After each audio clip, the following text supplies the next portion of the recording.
বগাজান হাওরের মাঝখানে যে বিভৎসকর এক হিজল গাছ, ওই হিজল গাছের ভিতরের পরিবেশটা দেখানোর চেষ্টা করব। আমার আর রিপনের রাইকে ওই পিচি ব্লগার নিয়ে সাকিব আগে গাছের আগে উঠে আসছে। সাকিব অলরেডি সাইম নিয়ে ব্লগ বানানো শুরু করছে, আর এদিকে রিপন ছিল ফাইনাল নিচে, সে নৌকা নিয়ে টেনশনে ছিল। আমরা আসলে দূর থেকে দেখে যা ভাবি, বাস্তবে আসলে সেটা না।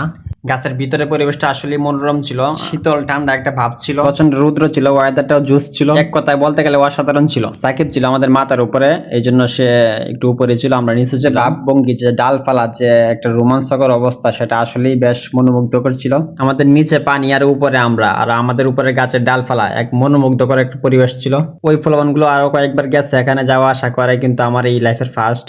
আমার ধারণা ছিল এই গাছে হয়তো সাপ বিচ্ছু থাকতে পারে, কিন্তু আসলে না। এই গাছের পরিবেশটা আসলে একটা সুন্দর পরিবেশ ছিল। আশেপাশে যারা আছেন, আপনারা চাইলে ইচ্ছা করলে সেখান থেকে ঘুরে আসতে পারেন।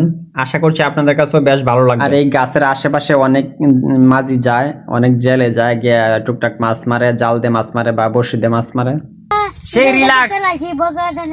আমরা এখন অবস্থান করতেছি বগাজান বিলের মাঝখানে, ঠিক একটা ইদল গাছ আছে, ওই ইদল গাছে সে উঠেছে, আর আমি নৌকার মধ্যে অবস্থান করতেছি। আর এদিকে আছে আমাদের সাকিব পিয়া।